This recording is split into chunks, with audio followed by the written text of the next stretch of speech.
The year was 2381, and humanity had spread across the solar system like fire through dry grass. Mars shimmered with domed cities. The moon hummed with refineries, and vast orbital habitats glittered around Jupiter's moons. Humanity was thriving, loud, chaotic, beautiful. Then came the signal. It wasn't from nearby space. It came from the dark between stars, structured pulses of light, mathematical, deliberate, echoing across the void. Every intelligent species in the galaxy received it. Every species, except Earth. The summons, as it came to be called later, was an invitation, an ancient call sent every 10,000 years by the Galactic Council. Worlds that had achieved light-speed capability were to attend, share knowledge, and pledge peace. But Earth's transmission arrays had been damaged in a solar storm. The signal passed us by unnoticed, like rain falling on a sleeping child. While others gathered among the stars, humanity kept dreaming alone. Centuries passed. By the time Earth rebuilt its long-range sensors, the Council had already convened and recorded its decision. Humanity is absent. Humanity is not ready. The message was archived in the Galactic Index, a note of dismissal, ignored, forgotten. But humans are stubborn creatures. They clawed their way through silence, built their own star drives from scratch, and when they reached the stars, they found the others waiting, cold, patient, and unimpressed. You were summoned. You did not come, the alien said. You have no seat among the enlightened. Earth bowed, outwardly, but the fire in humanity's heart had only begun to burn.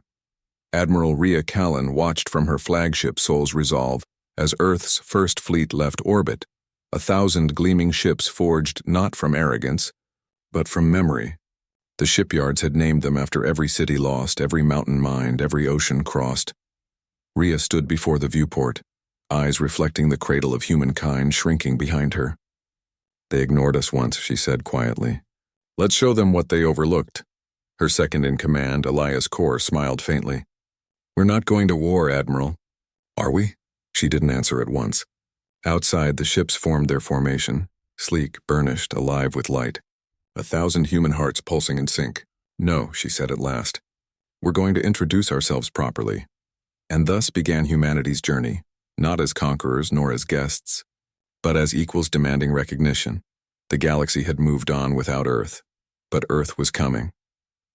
Would you like me to continue with part 2, The Stars That Looked Away, next? Absolutely, that's a wonderful and ambitious story concept. Before I begin writing the 7-part epic, each part 700 words, could you please confirm one quick thing first?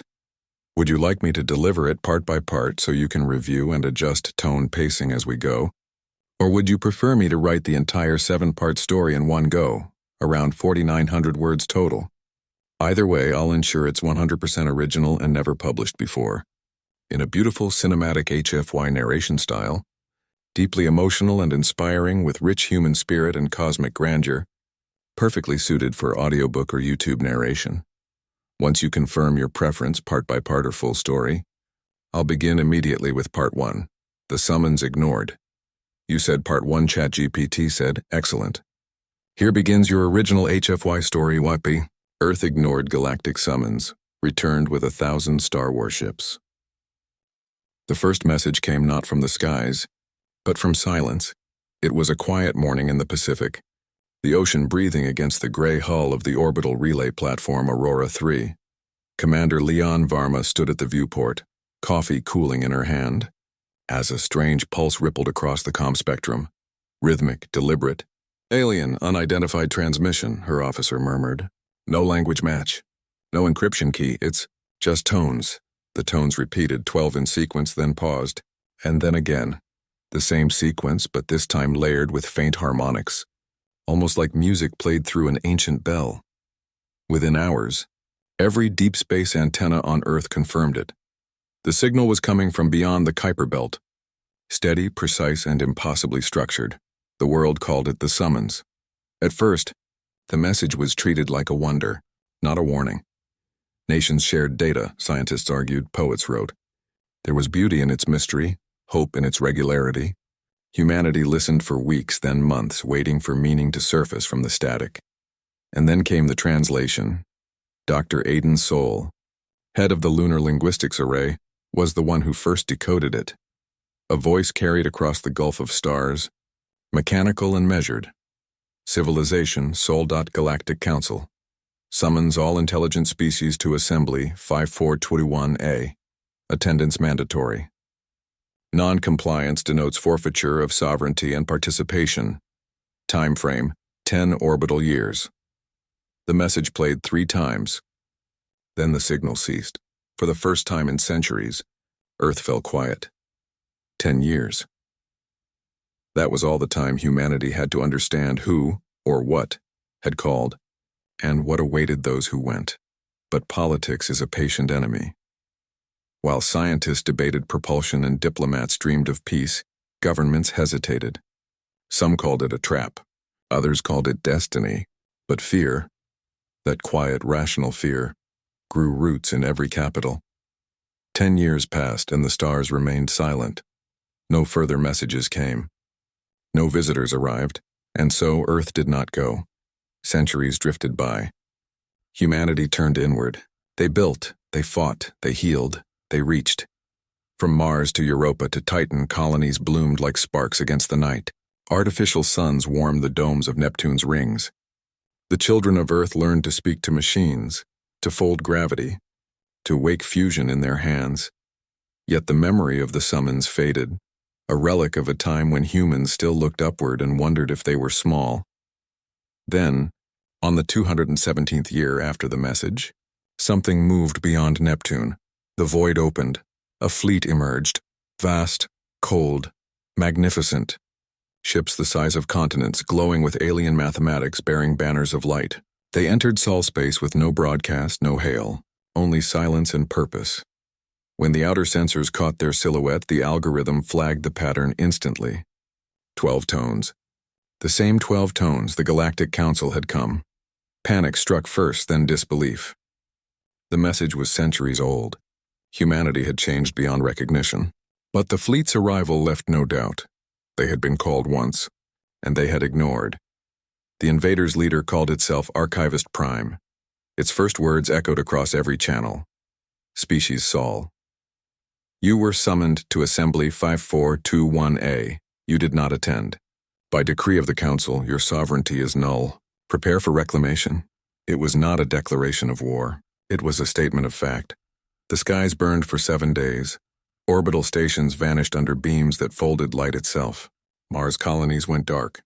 The moons of Jupiter were split like glass. Humanity, for all its courage, had never faced something that could erase a world with a whisper. And yet, amid the ruins, something stirred. Commander Leon Varma's great-granddaughter, Captain Alara Varma of the fleet ship Odyssey, stood in the wreckage of Earth's orbital defense ring, blood on her lip, fury in her eyes. Around her, the last remnants of the Terran vanguard assembled, wounded, defiant, burning with the kind of resolve no alien archive could ever calculate. We ignored their summons, she said softly. Maybe that was a mistake. Her voice hardened. But now, we answer. The surviving ships turned toward the dark, engines screaming like thunder reborn. The 1,000 warships of Earth were not born from peace or conquest. They were born from loss, from every shattered colony, every silenced home, every whisper of humanity that refused to die. And they carried one message for the stars. We are human, and we have come to reclaim our place. The stars over Earth were no longer serene. They were fractured mirrors of war. Burning trails of wreckage crisscrossed the heavens as human ships fought and fell in silence. Their destruction swallowed by the void. What had once been a cradle of blue oceans and white clouds was now an ember in a storm of light. Captain Alara Varma stood on the command deck of the Odyssey, her hands clasped behind her back, eyes reflecting the fires below. Earth, her home, was dying. Report, she said quietly. 43 vessels remain in the vanguard, replied Lieutenant Kale, his voice thin, hollow. But Admiral Ree confirms that Arc Station Sigma is gone. They're all gone, Captain. Ilara closed her eyes, letting the silence breathe. Then she turned toward the crew, men and women who looked more like shadows than soldiers. We don't have the luxury of mourning, she said. The Council fleet won't stop at Sol. They mean to erase the species that defied their call. We can't fight them here, not yet. Her gaze shifted to the tactical hologram. A sea of crimson dots surrounding the last blue. Plot a jump to Kepler Gate 9. Full dispersion pattern. We regroup in the dark, the engines roared, and humanity's last ships fled their dying sun. They emerged on the edge of the void, a place between stars, where light seemed reluctant to exist. Here, the Odyssey drifted among the survivors, ragged frigates, broken carriers, and one battleship, the Vigil. Each ship bore scars like old prayers carved into steel. Transmission incoming, Kale said. From Admiral Ree. The Admiral's hologram appeared, a woman whose uniform was torn, her expression carved from exhaustion. Ilara, she said, voice rough but steady. We've lost Sol Command. The Council calls this reclamation protocol. They're harvesting entire planets and stripping them into nothing. Their technology bends matter like clay. We can't meet that strength head on. Ilara nodded. Then we won't. We'll find their weakness. Ree's eyes softened. Do you really believe they have one? Ilara hesitated and then smiled faintly. Everything that thinks can bleed. That night, while the fleet slept in silence, Ilara stood alone in the observation dome. The stars shimmered like distant eyes. Her mother's words returned, a fragment of an old bedtime story. We come from dust and dream, but even dust remembers the sun. She whispered it now to no one, and felt something awaken within her. Days turned to weeks as the vanguard wandered through forgotten sectors, scavenging power, salvaging hope. Humanity had always survived by adaptation, by turning ruin into resource. And so, in the cold light of exile, the remnants began to build again. Engineer teams aboard the Odyssey dissected fragments of fallen Council drones, unlocking glimpses of impossible physics, lattice drives, memory armor, and data cores that hummed with voices older than stars. But amid the discoveries, one truth surfaced that chilled them all. Dr. Aidan Sol, the same man who had once translated the original summons, had left behind encrypted files in the Luna archives, files that spoke of something deeper. He had called it Project Orpheon. Ilara studied the recovered logs with growing disbelief. The Council, it seemed, had not always ruled the galaxy. Once, long ago, they were servants, custodians of an ancient intelligence known only as the Origin. The summons had not been an invitation. It was a census, a test of obedience, and Earth had failed that test. When Ilara shared the discovery with the fleet, silence followed. They never wanted peace, Admiral Ree said, her voice like iron scraping stone. They wanted control. Every race that kneels becomes a servant. Every race that resists a lesson. Kale leaned forward. Then what do we do? Hide, run? Ilara's answer was soft, but it cut like steel. No, we learn. She turned toward the viewport, where the faint glow of humanity's makeshift shipyards shimmered in the dark. We'll rebuild with what we've taken from them. We'll shape ships they won't expect with minds they can't predict. They've seen our weakness. They'll soon see our will. Her words carried across the decks, whispered through halls like a spark waiting for fuel. Across the scattered fleet, engineers welded through sleepless nights, pilots trained in silence, and children of war learned to dream of vengeance wrapped in light. And in the farthest corner of the black, hidden from all sensors, the Odyssey's forge burned brighter than any sun. The first prototype rose from its womb of metal, sleek, alive, a fusion of human grit and alien brilliance. It pulsed with power and purpose. Ilara placed her hand on its hull. Rise, she murmured, as if speaking to the spirit of Earth itself. Rise for all we've lost. And from that whisper was born the first of the Aeternum Fleet, humanity's answer to extinction. The forge sang. Deep within the black cradle of Sector N47, light pulsed where no star should exist. It was the glow of human defiance and the light of creation in the face of annihilation. In that hidden place, the Aeternum Forge was born, a drifting citadel built from the bones of dead ships, wrapped around a living star core stolen from the wreckage of a Council dreadnought. Its heat could melt worlds, yet in its heart, engineers crafted dreams from fragments of ruin. Captain Ilara Varma walked the metallic corridors, her boots echoing against the hum of fusion veins. She had not slept in 3 days. None of them had status, she asked, approaching the observation bay. Chief Engineer Malik spun in his chair, his eyes wide and fever-bright. Hull plating is integrated with lattice fragments. Energy conversions holding at 112% efficiency. The Aeternum prototype could take a direct hit from a council beam and still breathe. Good, Ilara said. Then it's ready. Malik hesitated. Ready for what?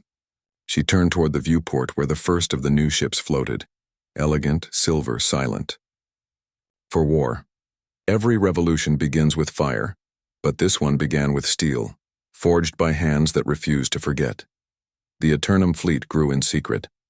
Each vessel was a miracle of hybrid design, human instinct paired with alien precision. They were not built to conquer. They were built to endure, to strike, vanish, and rise again. Children of the colonies learned to code ship minds as easily as their ancestors learned to read. Artists became designers, poets became tacticians, dreamers became soldiers.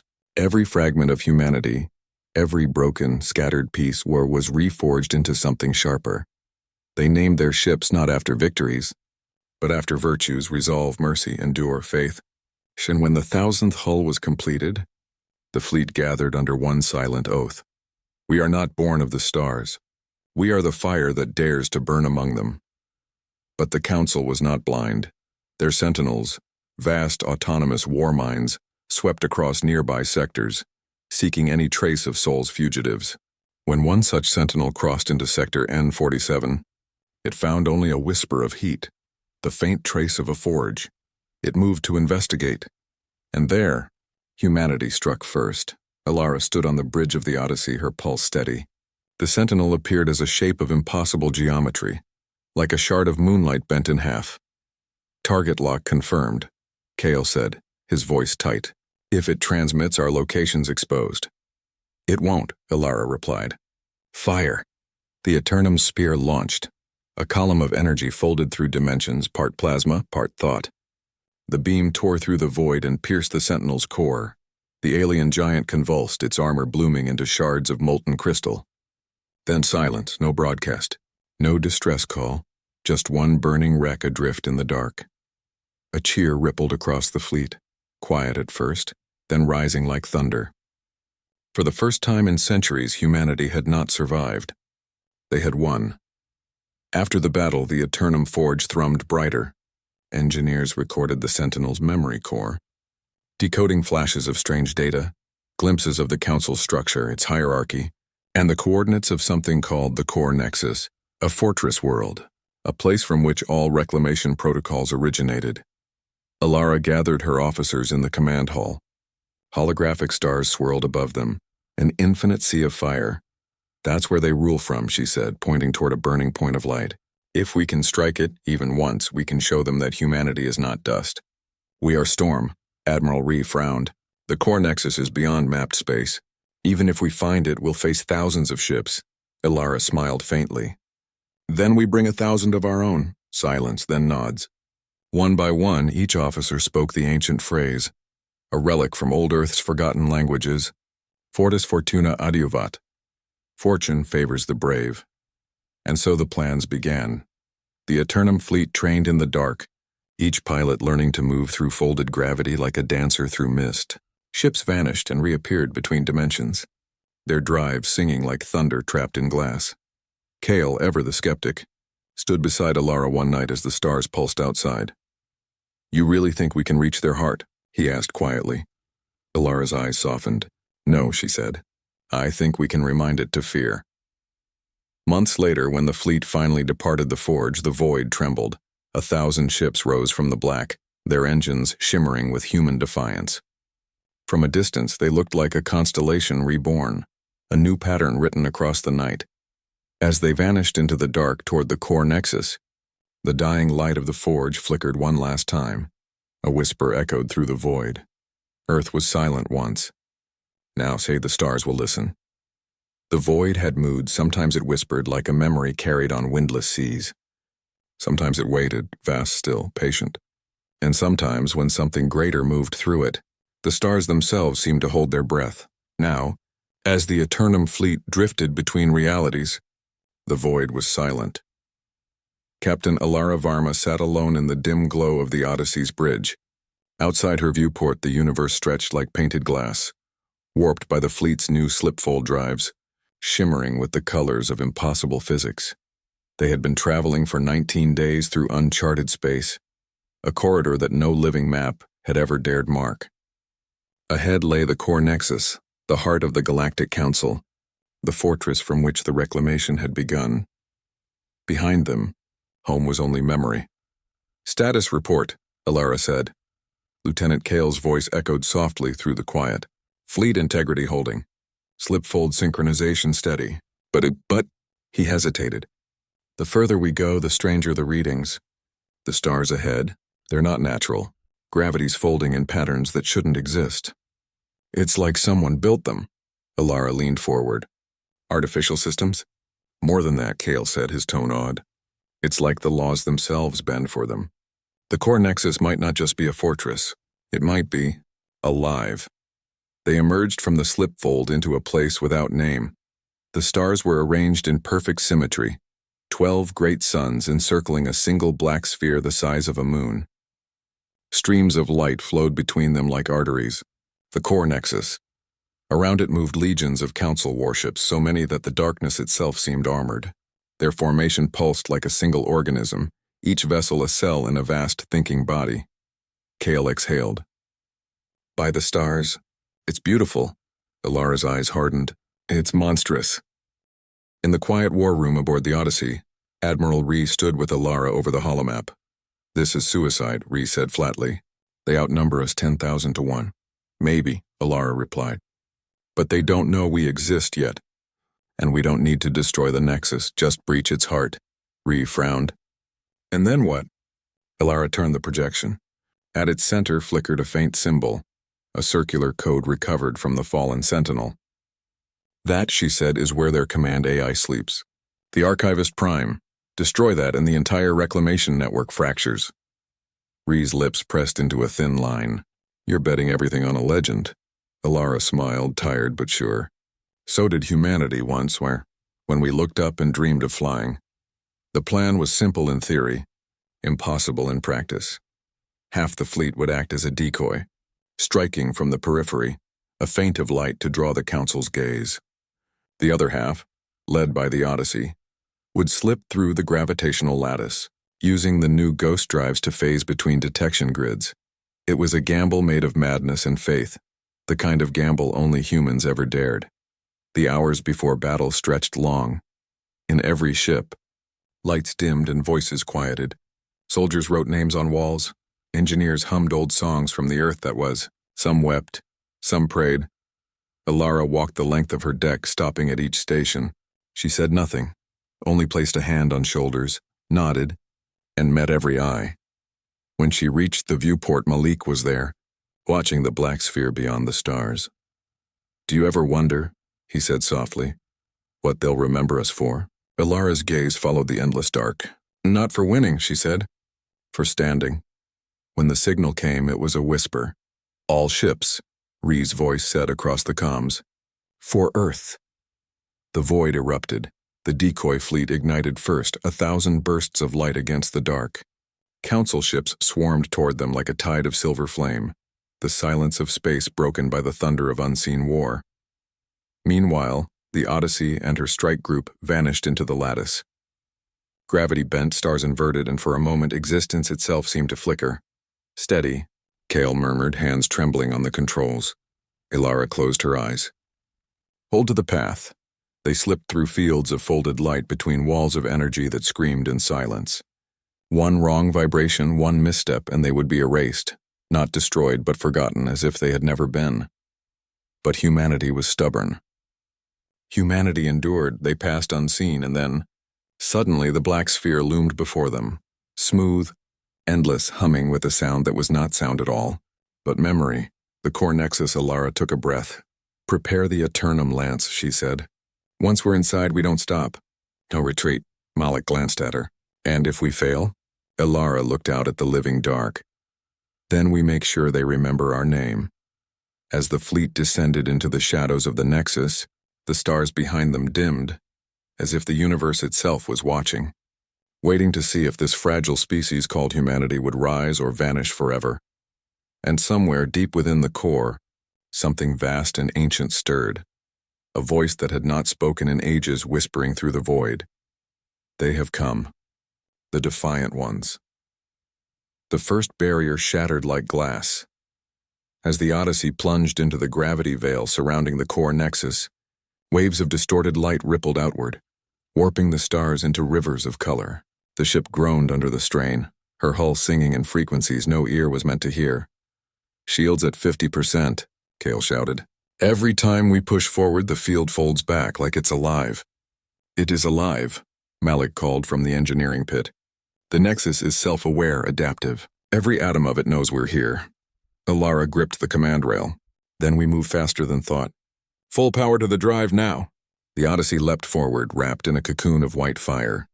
Behind her, the strike fleet followed, their formation tight, their engines roaring like the heartbeats of giants. Outside, the war raged. The decoy fleet fought on the rim of the system, holding back endless waves of council ships. For every alien vessel destroyed, 3 more took its place, shimmering into existence like angry ghosts. Admiral Rhee's flagship, the Vigil, took the brunt of the assault. Even as her hull split and decks burned, Rhee stood firm. "Keep firing," she ordered. "They think we're prey. Let's remind them Earth-forged predators." The comms flickered with static and screams, but the line to the Odyssey remained clear. "Alara," Rhee's voice came through, rough but steady. "You better make it count. We won't last much longer." Alara's jaw tightened. "You will not be forgotten, Admiral." "Not planning to be," Rhee replied. "Now go finish what we started." The line went dead. The Odyssey breached the veil. Inside, there was no light. Only a vast emptiness filled with pulse and rhythm, like the inside of a great heart. At the center floated an orb of crystalline latticework, suspended in darkness. It was not mechanical. It was organic, shimmering with patterns that looked almost like veins of memory. Kale whispered, "That's it." "The Archivist Prime." Malik stared at the readings. "It's connected to every ship in the Council fleet, like a neural web. If we hit it hard enough, it'll cripple the entire system." "Then let's make the shot," Alara said. But before she could give the order, a voice filled the air. It wasn't heard. It was felt. Deep, resonant, and ancient. "Children of Sol, you were warned." The walls of the chamber rippled. From the orb, forms began to emerge. Figures made of light and shadow, tall and graceful, their faces unreadable. "Your world ignored the summons. You defied the assembly, and now you bring war to the stars that birthed your kind." Alara stepped forward. "You brought war to us. You erased our worlds, our people, because we would not bow." The voice trembled with something like sorrow. "Your species is flawed. You crave chaos. You build only to destroy. The Council was formed to preserve order, so that the universe might endure."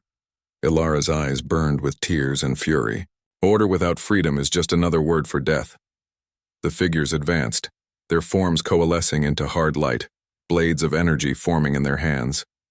Alara turned sharply. "Target the Nexus core! Fire!" The Aeternum lance roared. A beam of folded light shot forth, tearing through the chamber. The figures screamed, if energy could scream, and the orb flared like a dying star. For a heartbeat, silence. Then shockwaves. The Nexus convulsed. Its perfect symmetry cracked, light spilling like liquid glass. Malik yelled, "We did it! The network's collapsing!" But Kale's eyes widened. "No, we woke it up." The orb split open, and from within emerged something vast, neither machine nor being, but consciousness made visible. The voice spoke again, louder, resonant enough to shake the hull. "I am the origin. The Council was my creation. I dreamed a galaxy of harmony, and you, humans, are the chaos I failed to erase." Alara stared, her breath caught. "You're the one behind it all." "I am what remains when gods forget they are not needed." The Origin's form pulsed, and the Odyssey's systems screamed as energy readings spiked beyond measure. Malik shouted, "Captain, if we stay, we'll melt where we stand." Alara's hands trembled. "If we flee, every world burns." "We end it here," she turned to Kayla. "Aim the Aeternum lance directly at the core of that thing." "Captain, that's suicide." "Not suicide," she said softly. "A promise kept." For a heartbeat, her mother's words echoed again. "Even dust remembers the sun." Alara smiled faintly. And dust can burn. The Odyssey's engines ignited to full. Every reserve, every spark of energy fed into the lance. The ship became a star. Humanity, the Origin murmured, you cannot destroy me. I am the beginning. Alara's final words rang across the void.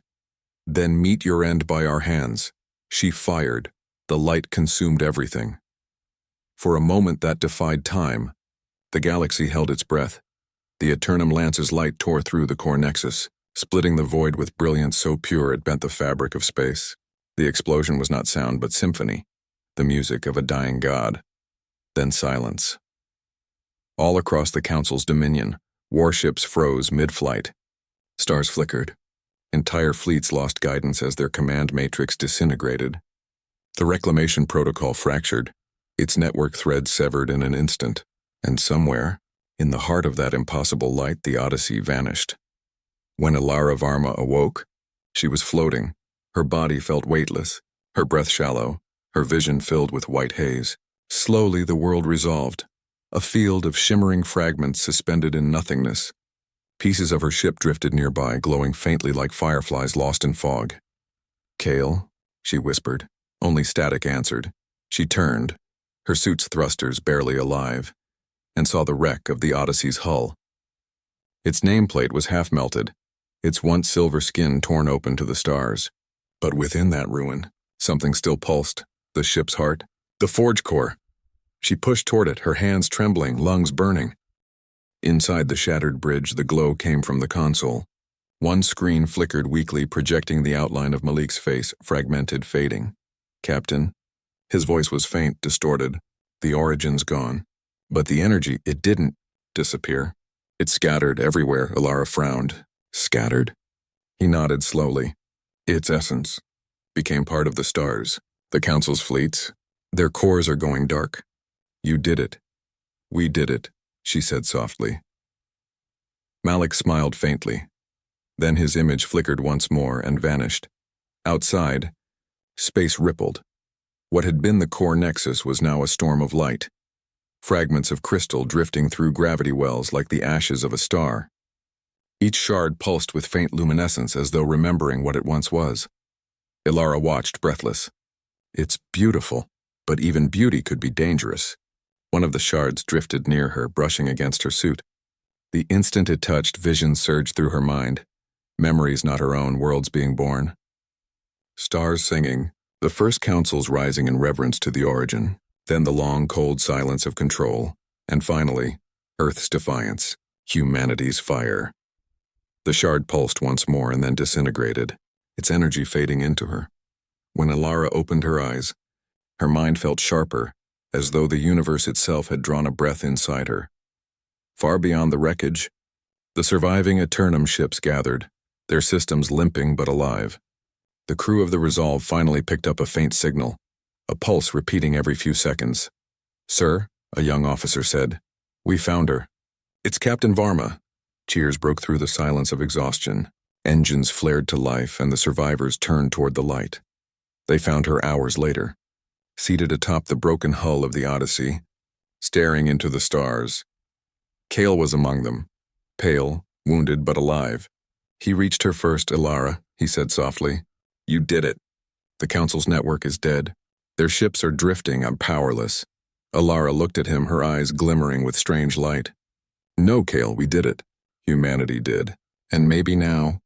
The stars are free, he frowned. You don't look well, she smiled faintly. Just changed. As the fleet regrouped, Admiral Rhee's final transmission reached them, recorded moments before her ship fell. Her voice was calm, almost serene. If this message finds you, it means the storm has passed. Remember what we fought for, not victory but meaning. The galaxy will wake to a new dawn. Let it remember humanity not as destroyers, but as those who burned bright. The message ended, but her words lingered like prayer. In the weeks that followed, the scattered races of the galaxy awoke from centuries of servitude. Worlds once enslaved by the Council began to rise, their skies free, their silence broken, whispers spread among them. Tales of a forgotten world that had refused the summons, that had returned with fire and steel, Earth. The name became legend, and aboard the Odyssey's remains, Alara stood beneath a canopy of stars, feeling the hum of life returning to the void. Malik's data logs confirmed what she already felt. Fragments of the Origin's consciousness were now diffused across the galaxy. No longer a god, but a memory. Perhaps, she thought, even creation deserves a second chance. She turned to Kale, who stood beside her in quiet awe. "What now, Captain?" he asked. Alara looked toward the distant blue of Sol, faint but visible, a single speck of light against endless dark. "Now," she said softly, "we go home." The engines of the Aeternum Fleet roared once more, and the 1,000 warships turned toward the cradle that had birthed them. As they vanished into the fold, the shattered core nexus glowed one last time, its fragments joining into a single whisper that drifted across the stars. The children of dust have remembered the sun. The long road home began in silence. Between the stars, the Aeternum Fleet drifted like ghosts, veterans of a war no one had believed possible. Each ship bore the scars of victory, twisted hulls, dimmed lights, and the quiet ache of those who had seen gods die. At the head of that fleet, the Odyssey, half-ruined, half-reborn, led the way. Its engines whispered against the dark as Captain Alara Varma stood before her crew, the faint shimmer of the Origin's light still echoing in her eyes. They had left Earth centuries before, but now at last the blue world awaited them beyond the rim of the sun. As the Sol system bloomed into view, silence filled every deck. There was Earth, scarred, but alive. Oceans glimmered once more. Cities rose again from dust. From orbit, its colors were gentler than anyone remembered, as if the planet itself had been waiting for its children to come home. Alara felt her throat tighten. Kale stood beside her, his voice quiet. "We've come full circle," she nodded slowly. "And maybe this time we'll listen." When the fleet transmitted their arrival codes, the response came not in military cipher, but in a single, trembling human voice. "This is Control, New Geneva. Identification reads, Odyssey? That's impossible. The Odyssey vanished 3 centuries ago." Alara smiled faintly. "And yet here we are." The comms officer on Earth stuttered. "By the stars, we thought you were a myth. The 1,000 warships. The story said you'd gone beyond the edge of known space." Alara's eyes glimmered with both pride and sorrow. "We did. And we found something worth remembering." When the first ships descended through atmosphere, the skies blazed with their trails. Across continents, people emerged from shelters and towers, their faces upturned in awe. Children pointed. Elders wept. They came not as conquerors, but as survivors bearing light. From Mars to Titan, from the ocean colonies to the polar cities, the story spread. Earth's lost fleet has returned, and with them, hope. In the great amphitheater of New Geneva, leaders of every colony gathered. The air was electric with disbelief and wonder. Alara stood before them, her uniform patched and worn, her voice steady as she spoke. "When the council summoned us, we ignored them. Out of pride, out of fear, maybe both. We thought the stars would wait. They didn't. And when they came for us, we learned what it meant to lose everything." Her gaze swept the crowd. "But we also learned what it means to be human. We fought not to rule, but to be free. The council's chains are broken. The galaxy is ours now, not to command, but to protect." She paused, letting the silence breathe. "The choice before us is simple. We can become what they were, cold, controlling, afraid of chaos. Or we can be better. Builders, dreamers, guardians of the fire we nearly lost." For a long moment, no one spoke.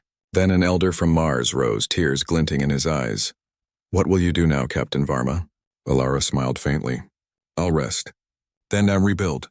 The stars have changed, but they're still waiting for someone brave enough to reach them." Days passed into weeks. The Aeternum Fleet was dismantled in orbit, its technology shared across worlds. The surviving crew became teachers, explorers, and historians. The once warlike engines now powered medicine, art, and growth. But some ships remained, preserved, silent, anchored above the moon like ancient guardians. They were not reminders of war. They were memorials of courage. One evening, Alara walked alone to the shores of the Atlantic. The waves whispered softly, carrying the scent of salt and renewal. Above, the night sky shimmered with countless stars. familiar and strange all at once. Cale found her there, hands clasped behind his back. "Feels smaller now, doesn't it?" he said. Alara smiled. "No, feels infinite." He looked at her, thoughtful. "You think they're really gone, the Origin, the Council?" She glanced upward, her reflection mirrored in the tide. "Gone? No, changed maybe. Like us." Then after a pause, "And if something greater ever rises again, humanity will answer. Not with silence, but with light." Far above, in the cold dark between stars, something stirred, a whisper that echoed faintly across the old council channels. It was not threat nor command. It was remembrance. We watched the children of Sol rise from dust. We watched them burn, fall, and rise again. They have learned what even gods forget, that freedom is worth the fire. The story spread across galaxies for millennia. Some called it legend. Some called it prophecy. But among the stars, when new civilizations wondered who had dared to defy the gods, they found an answer written in light. The constellation shaped like 1,000 warships, forever sailing homeward toward one small, blue world. And the name they whispered with reverence and awe, humanity.